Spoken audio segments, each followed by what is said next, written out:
Lorsque Square Enix a pris la décision de développer Advent Children, d'autres titres seront rapidement évoqués pour créer la compilation of Final Fantasy VII.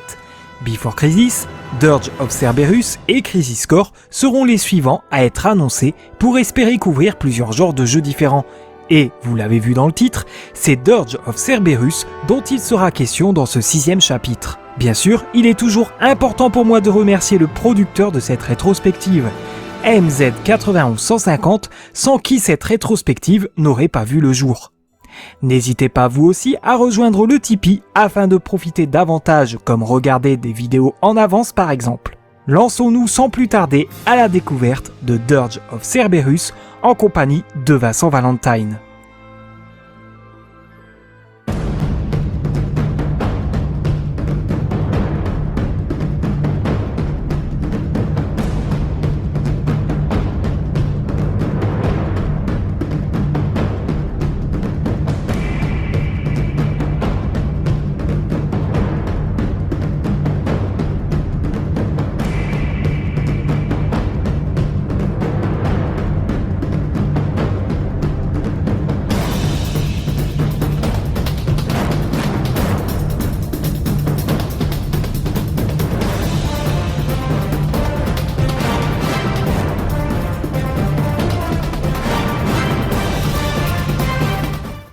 Le projet Dirge of Cerberus sera annoncé en septembre 2004 au Tokyo Game Show. Un court trailer qui donnera l'indication aux fans qu'il pourrait s'agir d'un jeu d'action similaire à la saga Devil May Cry. Et pourtant, le concepteur de personnages, Tetsuya Nomura, annoncera quelques mois plus tard que le genre du jeu surprendrait les joueurs. En réalité, c'est le producteur Yoshinori Kitase qui imposera le genre du jeu de tir par amour de celui-ci pour le genre FPS. Les développeurs travaillant sur le titre y verront là un défi afin d'améliorer leurs compétences. Des éléments RPG seront tout de même développés car les titres d'action purs étaient moins intéressants à développer pour eux.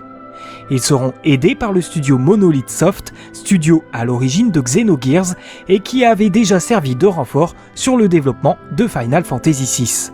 Vincent Valentine sera très vite choisi pour être le protagoniste du jeu. Les raisons sont que son histoire n'était pas très développée et très vague dans le jeu original, ce qui permettrait d'épaissir le personnage. L'autre raison est le fait qu'il porte une arme. Excellente raison lorsque l'on souhaite développer un jeu de tir et d'action. Barrett sera également envisagé au départ, de même que Irvine Kineas de Final Fantasy VIII et Yuna de Final Fantasy X, avant que ce projet ne soit rattaché à la compilation of Final Fantasy VII et le désir d'étendre l'univers de Final Fantasy VII. Tetsuya Nomura, après avoir travaillé sur le jeu original et Advent Children, reviendra en tant que créateur principal des personnages. Il créera les Tsiets, des soldats d'élite du Deep Ground. Le Deep Ground est composé de personnes prisonnières de Midgar durant les 3 ans qu'ont suivi l'effondrement de celle-ci. Les Tsiets ont été créés par Nomura pour établir un équilibre avec les personnages aguerris tels que Cloud Strife, Vincent ou encore Sephiroth.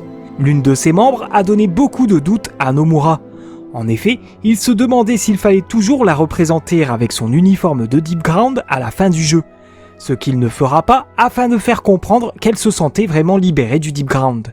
Nomura créera aussi le personnage de Ji, qui est une représentation du chanteur et acteur japonais Gact, qui a d'ailleurs composé et interprété les 2 chansons phares du jeu. Il interprétera Ji dans la version japonaise du jeu. Enfin, Lucretia Crescent, mère de Sephiroth, apparaîtra lors de flashbacks et très brièvement dans le jeu. Nomura repensera le personnage afin de la faire ressembler davantage à son fils Sephiroth. Nomura s'inspirera de guides et de fanart pour lui imposer son nouveau design. Même Rift Twisty sera redessiné.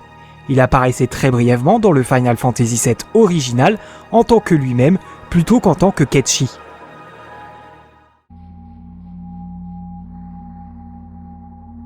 Le gameplay de Dirge of Cerberus mélange donc les genres jeu de tir et RPG.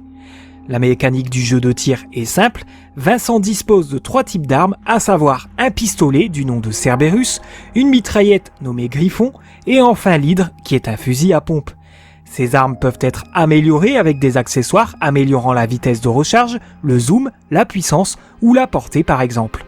En ce qui concerne le côté RPG, le jeu retrouve beaucoup d'éléments de Final Fantasy VII, à commencer par les objets style potion, queue de phénix ou éther par exemple. En effet, Vincent dispose d'une jauge de magie permettant d'utiliser les matérias équipés sur vos armes. Ces différentes matérias sont au nombre de 3, une représentant chaque élément, brasier, glace et foudre. N'oublions pas non plus les fameuses Limit Break utilisables avec vos MP pour libérer Chaos, la bête qui sommeille en Vincent et qui permet d'enchaîner les ennemis avec de puissantes attaques et d'être beaucoup plus résistant face aux dégâts. Le joueur devra gérer son stock de munitions et d'argent, les fameux Gills. Ceux-ci peuvent être récupérés sur les cadavres des ennemis par exemple. L'argent sert à acheter des objets bien sûr, mais aussi à améliorer ses armes. En fin de niveau, l'XP engrangé par Vincent peut être échangé contre des Gills, un gameplay hybride qui mélange également la vue du tir de Vincent. Il est possible de switcher entre vue TPS ou FPS. Autre point toutefois mineur à aborder, il s'agit des personnages disponibles. Même si Vincent est le personnage principal du jeu, celui-ci nous demandera de contrôler Ketchy à un moment donné dans une phase d'infiltration et dans quelques missions spéciales, ce dernier se jouant uniquement au corps à corps.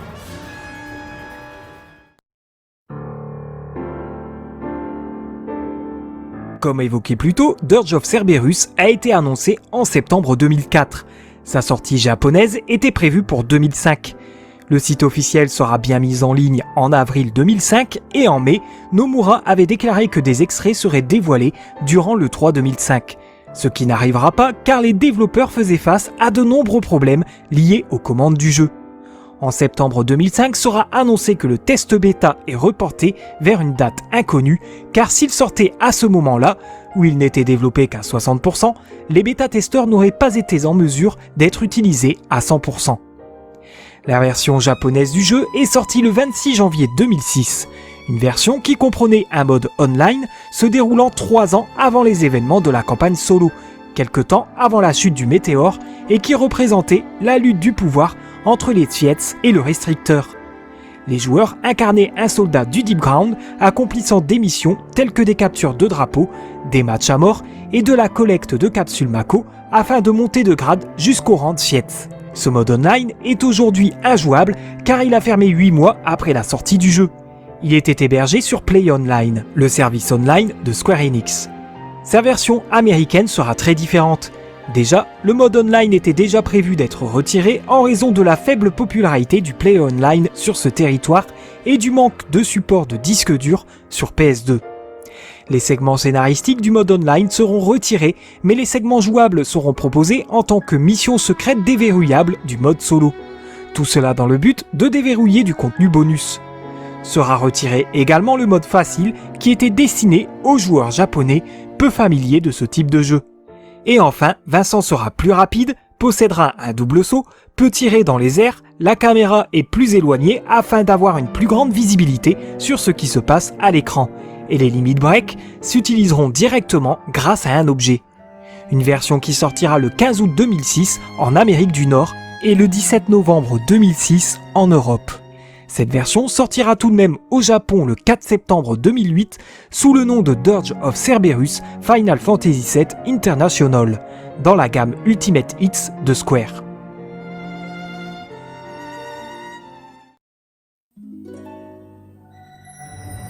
En ce qui concerne la musique de Dirge of Cerberus, elle sera composée par Masashi Hamaotsu.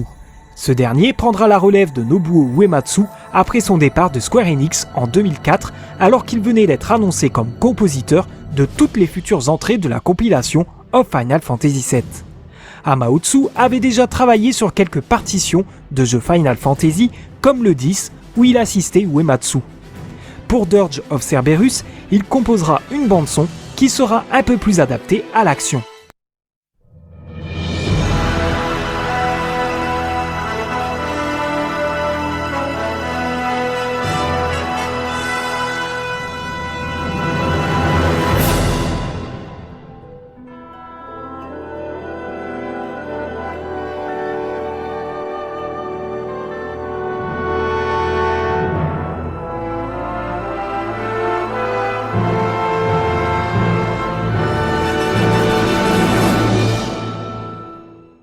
Comme je l'avais annoncé plus tôt, le chanteur et acteur japonais Gact a composé et interprété 2 chansons pour Dirge of Cerberus. La chanson Longing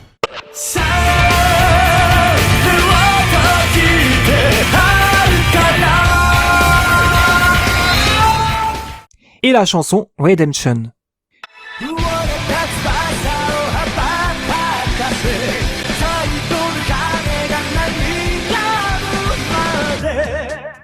Ce thème de fin devait être une ballade au départ, mais Gact en fera une chanson rock. En écoutant ces idées, le personnel de Square Enix approuvera cette direction. Une OST qui sortira le 15 février 2006 au Japon sur 2 CD comportant 53 pistes.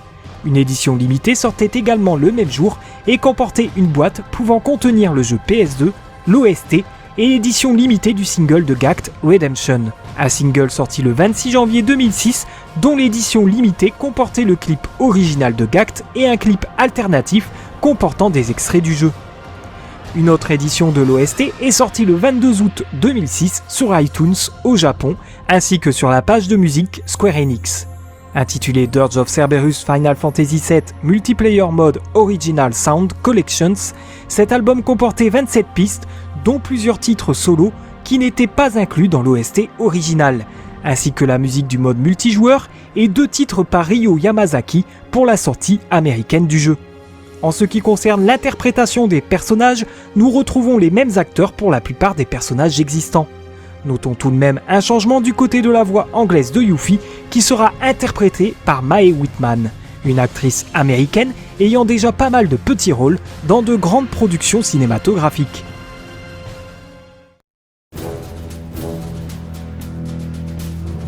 L'histoire de Dirge of Cerberus tient sur 12 chapitres. Si vous ne souhaitez pas être spoilé des événements du jeu, je vous conseille de naviguer vers le chapitre suivant, car ça va spoil toute l'intrigue à partir de maintenant. Dirge of Cerberus débute au moment de la chute du météore dans Final Fantasy VII original et après la défaite de Sephiroth. Vincent et Yuffie sont en train d'évacuer les civils de Midgar. Vincent aperçoit alors le cadavre du professeur Hojo au canon de Midgar. Un éclair survient et ce dernier disparaît. Alors que le canon explose, Vincent est forcé de quitter le canon alors que l'ordinateur d'Hojo indique « Start Fragment Program ». 3 ans plus tard, alors que Vincent est sollicité par Rive dans la ville de Calme, cette dernière est attaquée par un groupe composé d'étranges soldats. Ensemble, ils les repousseront mais beaucoup de civils seront tués ou capturés. Rive est à la tête, depuis la chute du météore, d'une organisation nommée ORM, l'Organisation pour la Régénération du Monde, créée pour aider la planète à se remettre des événements post-Final Fantasy VII. Rive expliquera à Vincent que ces soldats sont en réalité membres du Deep Ground, des super soldats génétiquement améliorés créés par la Shinra juste avant son extinction. Ils se sont réveillés suite à une intervention d'une équipe de secours et de reporters dans les souterrains de Midgar. Vincent apprendra très vite qu'il sera la cible numéro 1 de ces soldats. En effet, Vincent est en possession de la Proto-Materia, substance qui lui permet de contrôler le gène Chaos qu'il a en lui. Deep Ground aurait besoin de cette substance pour contrôler le gène Omega. Découverte il y a quelques années, les tablettes anciennes décrivent la relation de Chaos et Omega comme étant importante mais inconnue. Chaos étant décrit comme l'écuyer d'Omega aux hauts cieux. Ce gène a été implanté sur Vincent il y a plus de 30 ans par l'assistante d'Hojo, Lucretia Crescent, la femme qu'il aimait, afin qu'il puisse survivre après que Hojo lui ait tiré dessus. Afin d'en apprendre plus sur Chaos et Omega, Vincent partira à Nibelheim, au laboratoire de recherche de Lucretia. Sur sa route, il tombera dans l'embuscade de Rosso l'Écarlate, une Sviets, membre d'élite du Deep Ground, qui lui subtilisera la Proto-Materia. Sa tentative de tuer Vincent échouera grâce à l'intervention de Yuffie. Ils retourneront au quartier général de l'ORM, alors pris en embuscade par le Deep Ground. L'une des Sviets, Shelke, sera capturée par l'ORM, et cette dernière révélera qu'elle est synaptiquement connectée aux souvenirs de Lucretia, ce qui permettra à l'ORM de compléter leurs recherches sur Lucretia et ses découvertes sur Omega. Une des scientifiques de haut rang de l'ORM, Chalua Rui, se révélera être la sœur de Shelke. Elle découvrira qu'Omega serait en réalité une arme comme les fameuses armes présentes dans le Final Fantasy VII original. Cette arme, comme toutes les autres, est censée s'activer lorsque la planète est en danger mortel. Sa fonction est d'absorber la rivière de la vie puis de la déplacer vers une autre planète, laissant la planète Gaïa et ses habitants en train de mourir. Le Deep Ground prévoit de feinter l'activation d'Omega en tuant un très grand nombre de personnes à la fois. Azul, un autre membre de Sietz, cherchera à mettre la main sur Schelke afin de la tuer car sa mission était de localiser la protomatéria. Schelke pourrait aussi posséder de précieuses informations à cause de son pouvoir. Cette mission réalisée, ils n'ont plus besoin d'elle. Chalua se sacrifiera pour sauver sa sœur Schelke. Cette action permettra à Schelke de se sentir utile pour l'ORM et ses membres et donc de changer de camp. Vincent et l'ORM organisent donc une attaque à grande échelle sur le siège du Deep Ground à Midgar.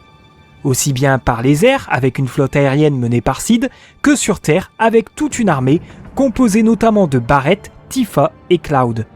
Pendant que Reeve tentera de combattre les soldats du Deep Ground et de désactiver les réacteurs Mako qui devaient servir également à l'éveil d'Omega, Vincent partira affronter le chef du Deep Ground, Weiss, dans leur centre d'opération. Il retombera sur Rosso l'Écarlate qui l'affaiblira fortement. Cette dernière se donnera la mort afin de préserver son honneur. Puis ce sera au tour d'Azul d'affronter Vincent.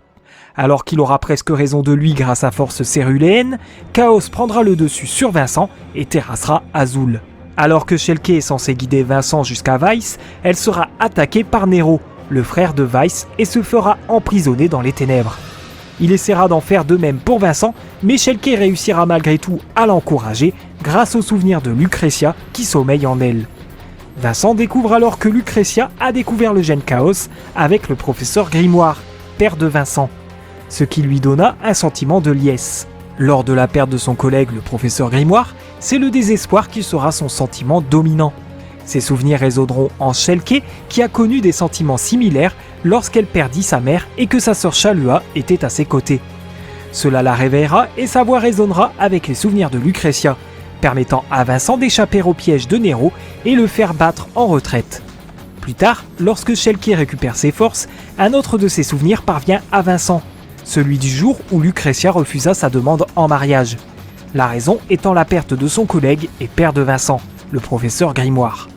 Voilà la raison de son choix pour le professeur Ojo.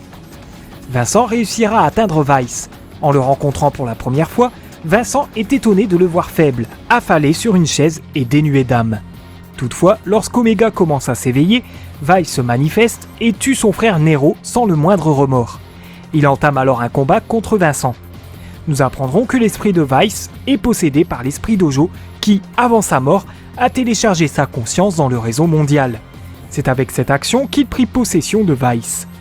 Weiss, qui était pourtant infecté par un virus mortel implémenté en lui de peur qu'il se retourne contre son supérieur. Il s'est bien retourné contre son supérieur et le virus s'est libéré en lui avant la libération du Deep Ground. Le temps qu'Ojo a passé dans le réseau mondial lui a servi pour trouver un remède contre ce virus. Son plan était prévu d'avance. La finalité étant de pouvoir se réincarner en Omega et de s'envoler dans le cosmos. Ojo, Weiss et Vincent combattent alors, mais soudain, Nero n'était finalement pas mort et fusionne avec Weiss. Cette fusion provoque alors la disparition d'Ojo dans les ténèbres, mais permet également au véritable Weiss de fusionner avec Omega. Cette fusion attirera Chaos qui prendra le contrôle de Vincent. Schelke plonge de façon synaptique vers Omega et récupère alors la protomatéria qu'elle remettra à Vincent, de même que les derniers souvenirs qu'elle y a obtenus de Lucretia. Ses derniers sentiments à l'égard de Vincent. Sa dernière phrase « Je suis heureuse que tu aies survécu ». Avec ses souvenirs, Vincent retrouve sa raison d'être et reprend le dessus sur Chaos, ce qui lui permet alors de détruire Omega une bonne fois pour toutes, alors qu'il s'apprêtait à absorber la rivière de la vie et s'envoler pour une autre planète. Une semaine après les derniers événements, on découvre Vincent remercier Lucretia dans le cristal dans lequel elle repose. La remercier de lui avoir permis de survivre. Il retrouve alors Schelke à l'extérieur de la grotte cristalline qui lui dit que tout le monde l'attend. Une fin secrète peut être enclenchée si le joueur retrouve les 3 rapports G disséminés dans le jeu. Cette fin secrète introduit G, un guerrier légendaire connecté de façon inexpliquée au Deep Ground. Ce dernier se réveille sous les ruines de Midgar, trouve le corps de Weiss et le ramasse. Il dit aux Weiss morts qu'ils ne devraient pas dormir car ils ont encore beaucoup de travail avant de déployer une grande aile noire et de s'envoler dans la nuit. Les rapports G expliquaient justement que G était un prototype créé dans le but d'engendrer S. S pour Sephiroth. Mais à ce moment-là, Crisis Core n'était pas sorti, donc cette scène devait au départ être plus un teasing du personnage de Genesis.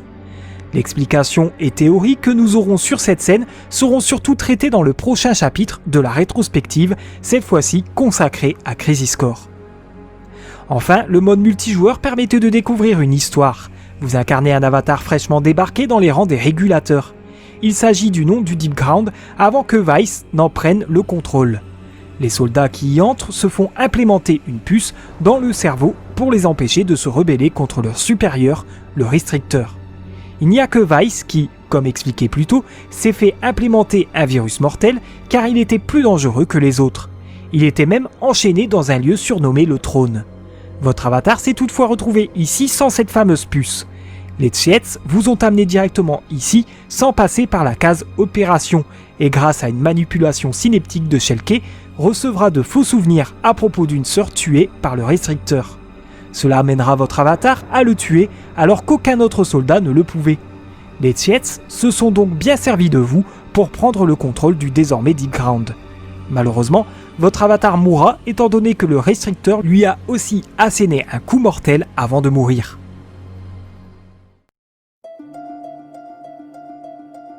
Dirge of Cerberus ne recevra pas un très bon accueil de la part de la presse.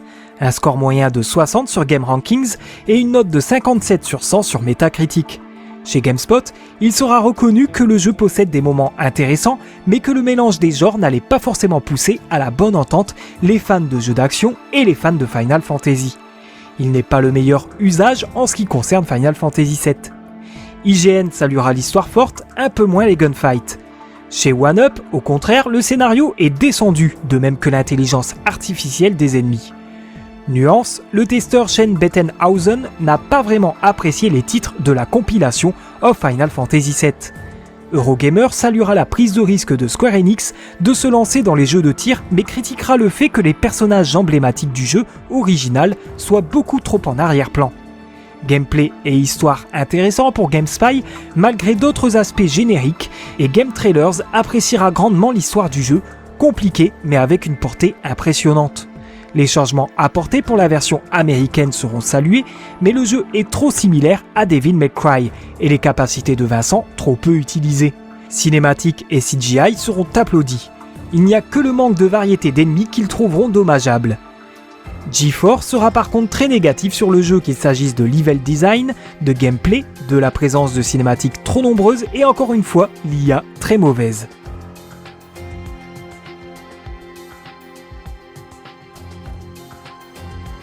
Dirge of Cerberus connaîtra un bon lancement. Square Enix livrera 392 000 exemplaires la première semaine au Japon. Exemplaires qui trouveront vite preneurs. Il apparaîtra également dans les meilleures ventes PlayStation en juillet 2006 avec le prix Gold, prix donné pour les jeux se vendant entre 500 000 et 1 million d'exemplaires. Mais les ventes vont très vite s'essouffler à cause des mauvaises critiques. Nous sommes en novembre 2008, soit 2 ans après l'estimation de vente entre 500 000 et 1 million d'exemplaires vendus, et le premier chiffre réel pour le Japon est tombé, 513 000 ventes, un très grand effondrement des ventes. Aux États-Unis, les seuls et uniques chiffres seront partagés 2 ans après sa sortie, 460 000 exemplaires vendus au pays de l'oncle Sam. L'Europe partagera ces chiffres au même moment avec 270 000 ventes. 1 243 000 exemplaires sera donc le dernier chiffre définitif que nous ayons au niveau de son chiffre mondial de vente. Cela n'empêchera pas Dirge of Cerberus de faire vibrer le cœur de quelques fans. Square Enix l'a bien compris et a tout de même proposé plusieurs produits dérivés. Le Cerber, arme emblématique de Vincent, sera proposé en taille réelle pour 3 990 yens. Puis nous y verrons un Zippo, un pendentif, porte-clés et boucles d'oreilles, bref, des produits qui sont aujourd'hui très recherchés par les collectionneurs.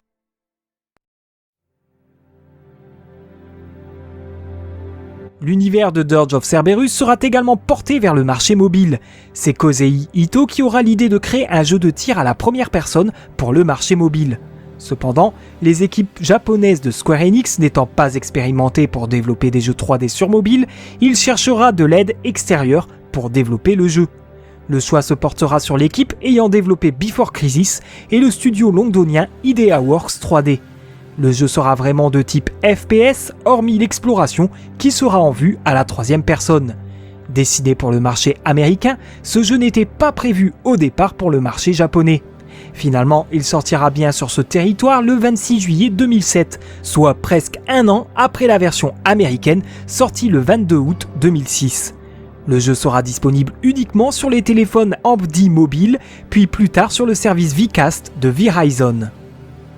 Au Tokyo Game Show de 2006, il sera présenté comme étant un titre phare du FOMA 903i. Une démo du jeu sera préinstallée sur ce modèle. Celle-ci ne comportait pas les doublages des personnages. Pour y avoir accès, il fallait acheter la version complète. Le jeu coûtera en moyenne 5,60 $. Un mode multijoueur sera annoncé, mais il ne sortira jamais. Celui-ci promettait aux joueurs de contrôler des soldats du Deep Ground et de les faire s'affronter. Le jeu sera retiré des différents services le proposant le 21 mars 2018. Encore une fois, il s'agit d'un média perdu dans l'univers de Final Fantasy VII. Il fait d'ailleurs partie de la section Rebirth of Compilation, une section comprenant des jeux dérivés de la compilation of Final Fantasy VII.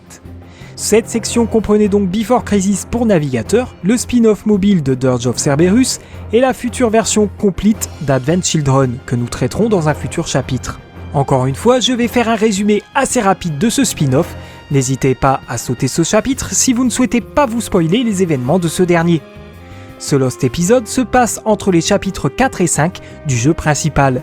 Il raconte le parcours de Vincent vers le manoir Shinra alors qu'il cherche à atteindre le laboratoire de recherche de Lucretia. Ceci dans le but d'en savoir plus sur son passé et la protomatéria dont il ne sait rien à ce stade du jeu. Rive souhaite aussi que Vincent puisse trouver des informations sur le Deep Ground écrites par Lucretia. Vincent cherche donc à se rendre au manoir en hélicoptère mais subira un assaut le forçant à continuer sa route à pied. Vincent passera par Junon afin d'y rejoindre le port. Il tombera sur Rosso qui réussira à laisser en plan en embarquant de justesse sur un navire l'emmenant vers Costa del Sol. Sur ce navire, il sauvera la vie d'une scientifique qui lui rappellera Lucretia et l'amènera à se souvenir de quelques éléments du passé. En affrontant une veuve noire, le navire sombrera, mais Vincent sera repêché par Ketchi qui débarquera avec un sous-marin. Ce dernier fera route vers Costa del Sol. Et ceci marque la fin de cet épisode qui ne montrera pas pour autant la fin du parcours de Vincent vers le manoir.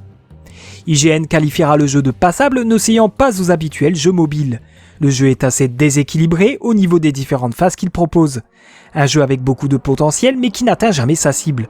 De plus, il n'a aucun attrait pour quelqu'un ne connaissant pas la série, ou pire, pour quelqu'un n'ayant pas joué à Dirge of Cerberus. Il aura toutefois une meilleure moyenne globale que le jeu principal. Malgré son statut de vilain petit canard, Dirge of Cerberus s'avoue être une entrée essentielle pour la compréhension de certains segments qui subviendront certainement dans les futurs titres de Final Fantasy VII, mais également dans Crisis Core. Et cela tombe plutôt bien car le prochain chapitre de la rétrospective parlera de Crisis Core.